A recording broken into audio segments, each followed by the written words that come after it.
Mientras dormías, Morena y sus aliados aprobaron la creación del Fondo de Pensiones para el Bienestar. Esto significa que el gobierno se robará las afores, que los jubilados perderán sus ahorros o que cambiará el modelo de retiro que conocemos. Desde el día 1 en que se presentó esta iniciativa, han existido muchas dudas y miedos sobre el tema, por lo que en este video te resumo en 5 puntos clave todo lo que debes saber del Fondo de Pensiones para el Bienestar.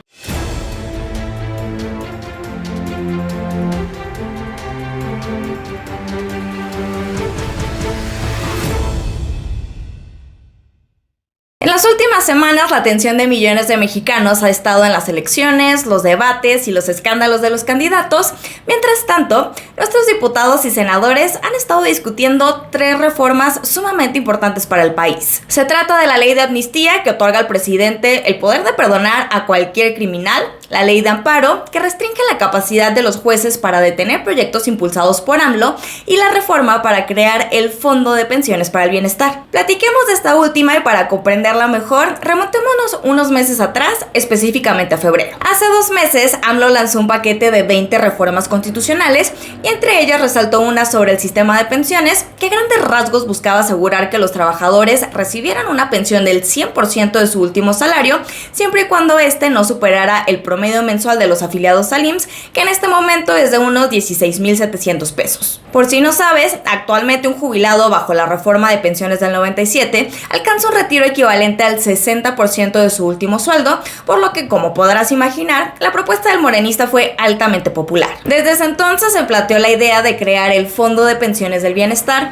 el cual se financiaría con varias fuentes. Por ejemplo, el 75% de los recursos serían aportados por el Instituto para devolver al pueblo lo robado, mientras que el 25% restante provendría de los ingresos generados por el Tren Maya, el AIFA y los aeropuertos de la Sedena y la Marina, entre otros. El problema con esta reforma es que al ser constitucional necesitaba de una mayoría calificada para ser aprobada, cosa que Morena no tiene, aparte de que al Congreso se le vino el tiempo encima, pues tenía que pasarla antes de que finalizara el periodo de sesiones, el cual concluye este 30 de abril. Así, debido a lo anterior, el coordinador de Morena en la Cámara de Diputados, Ignacio Mier, y la legisladora Angélica Ivonne Cisneros presentaron otra iniciativa que solo requería de la mayoría simple para ser aprobada, y sí, Morena y sus aliados ya la avalaron. ¿Pero qué dice esta nueva ley? A grandes rasgos, el objetivo sigue siendo el mismo que propuso AMLO en febrero. O sea, que este Fondo de Pensiones del Bienestar se destine a apoyar y elevar el retiro de aquellos que cumplan con los siguientes 3 requisitos. 1. Haber cotizado desde julio del 97 en el IMSS o desde abril del 2007 en el ISSSTE.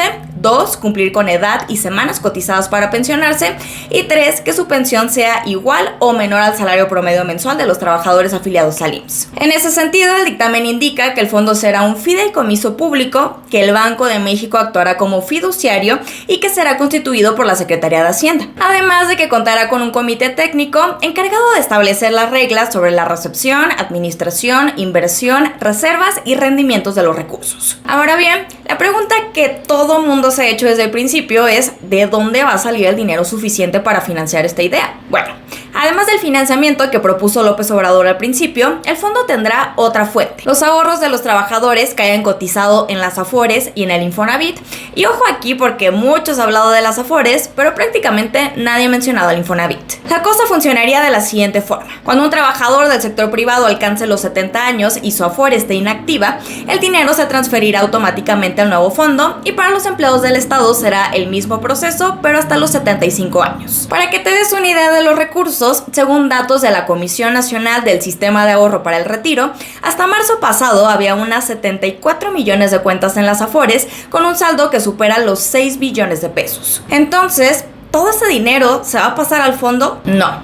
Según Morena, el gobierno solo transferirá las cuentas inactivas de las personas mayores de 70 años y en este momento estas son entre 3.5 y 4 millones y tienen un saldo de unos 40,000 millones de pesos. Por si te lo preguntabas anteriormente, por ley estos recursos serán transferidos al IMSS, quien tiene la responsabilidad de custodiarlos hasta que los beneficiarios los reclamaran. No obstante, según la secretaria de Gobernación, Luisa María Alcalde, la realidad es que el 96% de estos fondos permanecen en las Afores. Sobre el tema del Infonavit, Carlos Martínez, jefe de la institución, afirma que existen 2.2 millones de cuentas de trabajadores que se encuentran inactivas, lo que suma otros 4.500 millones de pesos. Ahora, si te estás preguntando por qué estas cuentas están inactivas, es por tres razones. Porque muchos trabajadores no saben que tienen un ahorro para el retiro, porque se pensionaron y nunca reclamaron la recuperación de la subcuenta del retiro, o porque fallecieron y los beneficiarios de su cuenta no han tramitado la entrega de ese dinero. Así, hasta aquí terminamos con lo que los diputados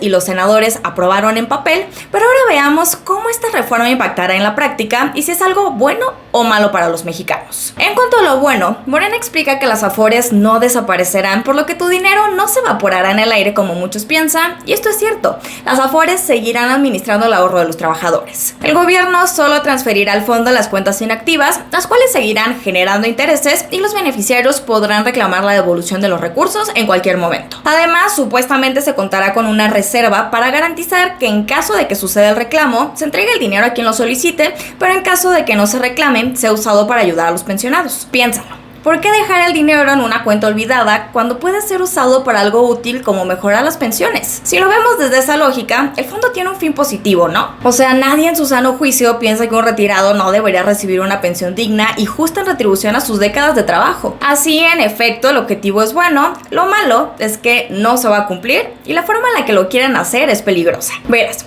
Para algunos especialistas, el Fondo de Pensiones del Bienestar es el antecedente para desaparecer las afores privadas y con ello crear un organismo público. No es una idea tan descabellada si consideramos que el gobierno de AMLO afirmó que no desplegaría militares en las calles o que no talaría un solo árbol para la construcción del Tren Maya, pero al final lo hizo. Bajo todo lo que ha sucedido en el sexenio, ¿realmente no crees que más adelante puedan cambiar la jugada? En general, el Fondo de Pensiones para el Bienestar no es una mala idea, pero debería contar con fuentes de financiamiento más sólidas, ya sea a través del presupuesto gubernamental o de asignaciones específicas. Según Virginia Ríos Hernández, miembro del Colegio de Contadores Públicos de México, para mejorar las pensiones se pueden tomar dos medidas. Primero, promover las aportaciones de los trabajadores, ya sean voluntarias o obligatorias. Y segundo, aumentar la formalidad laboral, lo que permitiría a más trabajadores comenzar a cotizar en el IMSS. De hecho, según especialistas, si 2/3 de la economía informal de nuestro país pasaran a la formalidad, podríamos casi duplicar la recaudación. La realidad es que las cuentas inactivas de las afores no van a alcanzar para financiar el sistema de pensiones,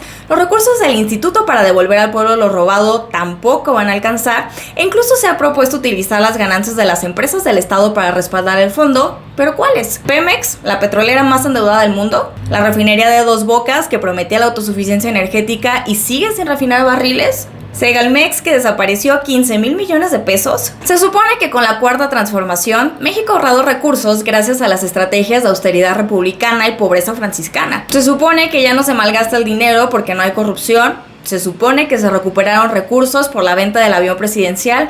Ya hasta se pidió un préstamo multimillonario y aún así, ¿falta tomar el dinero de las afores? Claro que ante este escenario surge la duda de si Morena quiere el dinero para algo más, y algunos sospechan que podría utilizarse sin vigilancia para terminar los proyectos de AMLO. Y a ver, durante la época de López Portillo, el dinero de las pensiones se gastó en la compra de teatros, equipos de fútbol, balnearios y centros nocturnos, por lo que no se trata de un invento, esto ya pasó. Finalmente llegamos a la parte más grave. La nueva entidad encargada de este fondo, o sea el gobierno, tiene una pésima reputación como empresario y gestor. ¿Te imaginas confiar la gestión de las afores a un gobierno que ha desembolsado 90,000 millones de dólares en Pemex sin obtener resultados tangibles? ¿Que ha invertido más de 2,000 millones de pesos en una megafarmacia que hasta febrero apenas había surtido 100 recetas? ¿O que ha adquirido una aerolínea por 800 millones, la cual requerirá una inyección adicional de 20,000 millones para operar y cuyas ganancias no se verán hasta el 2028? Debido a lo anterior, muchos se preguntan si esta reforma se puede detener, y la respuesta es sí. Una vez enviada al Ejecutivo y publicada en el Diario Oficial de la Federación, la reforma se puede presentar ante la Suprema Corte de Justicia de la Nación,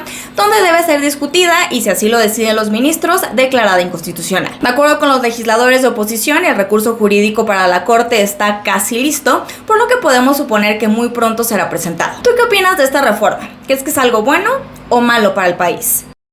Muchas gracias por llegar hasta esta parte del video. Si te gustó, no olvides regalarnos un me gusta, compartirlo y suscribirte al canal. También cuéntame en los comentarios qué opinas de esta reforma. ¿Crees que es algo bueno o malo. Recuerda que nos puedes seguir en redes sociales, nos encuentras como Mientras Tanto en México en todas las plataformas y activa la campanita del canal porque este domingo hay debate y el lunes tenemos video al respecto de todo lo que sucedió, lo bueno, lo malo, lo feo, los ataques, las propuestas y todo lo que vaya a suceder este domingo. Nuevamente, gracias por ver este video y yo te espero por acá el lunes.